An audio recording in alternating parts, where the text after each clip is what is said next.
வணக்கம். இந்த வீடியோவில் நம்ம CATIA சாஃப்ட்வேரோட இன்ட்ரோடக்ஷன் பார்க்க போகிறோம். What is CATIA? CATIA அப்படிங்கிறது என்னது?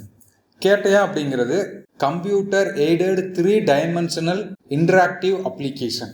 இது வந்து CAD, CAM அண்ட் CAE இங்கெல்லாம் வந்து நம்ம யூஸ் பண்ணுறோம். இது மூலமாக நம்ம வந்து 3D டிராயிங் கிரியேட் பண்ண முடியும், அனலைசிங் பண்ண முடியும், மேனுஃபேக்சரிங்க்கும் யூஸ் பண்ண முடியும்.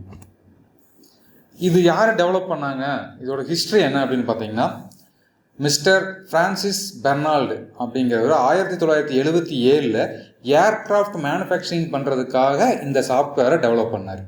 இந்த சாஃப்ட்வேரோட இனிஷியல் பேர் பார்த்தீங்க அப்படின்னா CATI அப்படின்னு வச்சுருக்காங்க. CATI அப்படின்னு CATI அப்படின்னு வச்சுருக்காங்க. இந்த CATI அப்படிங்கிறது ஒரு ஃப்ரான்ச் வேர்டு. இதுக்கு என்ன மீனிங் அப்படின்னா, interactive added 3 dimensional design. But இப்போ வந்து இதோட நேமை CATIA அப்படின்னு சேஞ்ச் பண்ணியிருக்காங்க. இந்த CATIA அப்படிங்கிறதுக்கு என்ன மீனிங்னா, computer aided 3 dimensional interactive application. இதோட ஃபர்ஸ்ட் லெட்டர் தான் CATIA அப்படின்னு ஃபார்ம் ஆயிருக்கு. இந்த CATIAவை கிரியேட் பண்ண அந்த பெர்னால்டு, இவரை பற்றி சொல்லணும் அப்படின்னா, இவர் 1940 ஃப்ரான்ஸில் பிறந்திருக்காரு.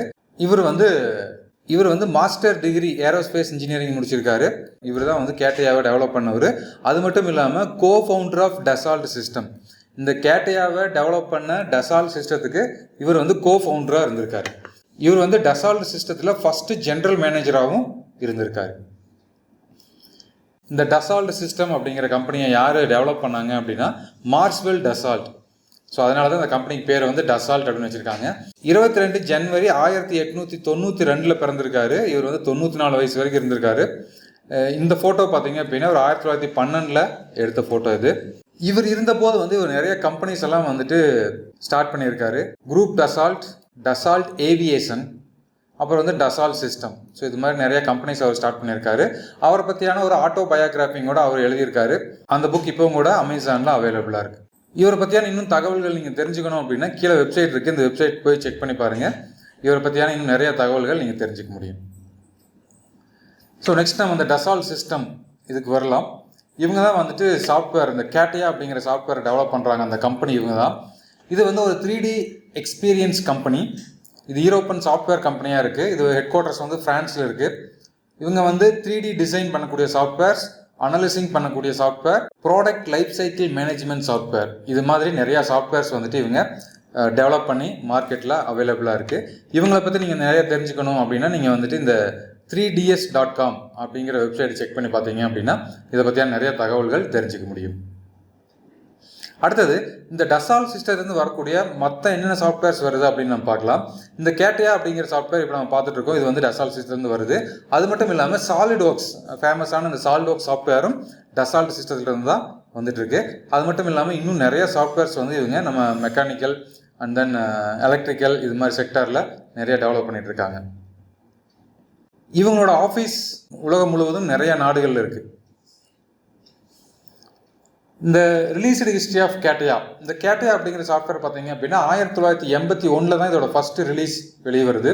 ஸோ அதிலிருந்து இது வரைக்கும் ஒரு 25 வெர்ஷன்ஸ் வந்து ரிலீஸ் பண்ணியிருக்காங்க.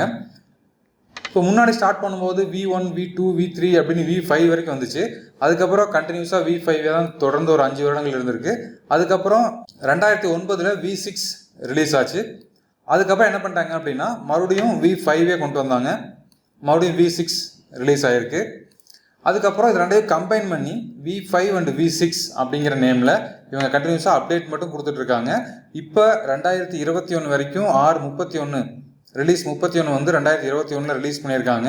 இதோட நேம் அப்படின்னு பார்த்தீங்கன்னா CATIA V5 அப்படிங்கிற நேமில் வந்துட்டுருக்கு. இந்த V5, V6 இந்த ரெண்டு சாஃப்ட்வேரையும் கம்பைன் பண்ண மாதிரியான ஒரு கம்பைன்டு சாஃப்ட்வேர் தான் இப்போ மார்க்கெட்டில் அவைலபிளாக இருக்குது. CATIA V5, இந்த CATIA V5 என்னவெல்லாம் பண்ண முடியும்? CAD பண்ண முடியும், கம்ப்யூட்டர் எய்டட் டிசைன். ஸோ நம்ம வந்து ஒரு 2D drawing, 3D drawing, assembly இது எல்லாமே வந்து நம்ம டிராஃப்டிங் இது எல்லாம் நம்ம வந்து இந்த CATIAவில் பண்ண முடியும். அடுத்தது CAMக்கு வந்தீங்க அப்படின்னா கம்ப்யூட்டர் எய்டட் மேனுஃபேக்சரிங். ஸோ இதில் CAM நம்ம பண்ண முடியும்.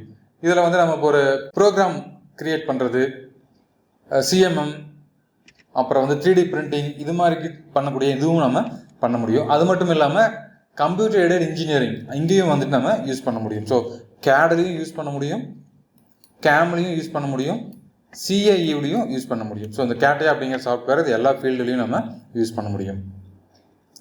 Next PLM product life cycle management. So இந்த இடத்துலையும் வந்து நம்ம இந்த CATIA சாஃப்ட்வேர் யூஸ் பண்ண முடியும். CATIA V5 அப்படிங்கிற சாஃப்ட்வேர் ஒரே சிங்கிள் யூசர் இன்டர்ஃபேஸ் வச்சுட்டு நீங்கள் வந்து பார்த்தீங்க ஷேப், டிசைன், ஸ்டைல்ஸ் இது மாதிரி சர்ஃபேஸிங் பண்ண முடியும், அனலைசிங் பண்ண முடியும், ரிவர்ஸ் இன்ஜினியரிங் பண்ண முடியும், பிளாஸ்டிக் சர்ஃபேஸ் மிஷினிங் பண்ண முடியும், எலக்ட்ரிக்கல் டிசைன் பண்ண முடியும், சர்ஃபேஸ் டிசைன், ஸ்ட்ரக்சரல் டிசைன் பண்ண முடியும், மெக்கானிக்கல் டிசைன் பண்ண முடியும். இது மாதிரி வந்து நம்ம ஒரு என்டையர் ஒரு கம்பெனிக்குள்ளே ஒரு ப்ராடக்ட் ரா மெட்டீரியல் உள்ள வந்து ஃபினிஷிங் மெட்டீரியல் வர வரைக்கும் இது எல்லா ஆப்ரேஷனும் இதில் நம்ம பண்ண முடியும். நெக்ஸ்ட்டு இந்த சாஃப்ட்வேர் இன்ஸ்டால் பண்ணுறதுக்கு சிஸ்டம் ரெக்யர்மெண்ட் என்ன இருக்கணும் அப்படிங்கிறத பார்த்துடலாம். சிஸ்டம் ரெக்யர்மெண்ட்ஸ் அப்படின்னு பார்த்தீங்கன்னா மைக்ரோசாஃப்ட் விண்டோஸ் 7, விண்டோஸ் 10 இது ஏதாவது ஒரு வெர்ஷன் இருக்கணும். அது வந்து 64 பிட்டாக இருக்கணும். 64 பிட் ப்ராசஸர் இருக்கணும். i5, Intel i5, i7 or எக்ஸினோ இந்த ப்ராசஸர் இருந்தாலும் இதுக்கு சப்போர்ட் பண்ணும். கிராஃபிக்ஸ் கார்டும் இருக்கணும். ஸோ இதுவும் நீங்கள் பார்த்துக்குங்க. ஸோ ரெக்கமெண்டட் கிராஃபிக்ஸ் கார்டும் இவங்க கேட்டிருக்காங்க. 4GB 8GB வரைக்கும் ரேம் இருக்கணும். அதை விட அதிகமாக இருந்தாலும் okay. So minimum 4GB RAM இருக்கணும். அப்புறம் வந்து ஃப்ரீ ஸ்பேஸ் சாஃப்ட்வேர் இன்ஸ்டால் பண்ணதுக்கப்புறம் 10GB ஃப்ரீ ஸ்பேஸ் இருக்கிற மாதிரி உங்கள் கம்ப்யூட்டர் இருக்கணும். அடுத்தது Microsoft Office 2013 or higher version இருக்கலாம்னு சொல்லியிருக்காங்க. ஒரு சில டேட்டாஸ் நம்ம வந்து CATIA சாஃப்ட்வேர்லேருந்து எக்ஸ்போர்ட் பண்ணும்போது அது வந்து ஓப்பன் ஆகிற ஃபைல் ஃபார்மேட் வந்து மைக்ரோசாஃப்ட் தான் சப்போர்ட் பண்ணுன்னு சொல்லியிருக்காங்க. ஸோ அதனால் மைக்ரோசாஃப்ட் ஆஃபீஸ் இருக்கணும். ஸோ மைக்ரோசாஃப்ட் ஆஃபீஸ் கம்பல்சரி அப்படிங்கிறது இல்லை. ஸோ இதுக்கு மேலே இருக்கிறது எல்லாமே வந்துட்டு கம்பல்சரியாக நம்மகிட்ட இருக்கணும். அடுத்த காணொலியில் சந்திக்கிறேன். நன்றி, வணக்கம்.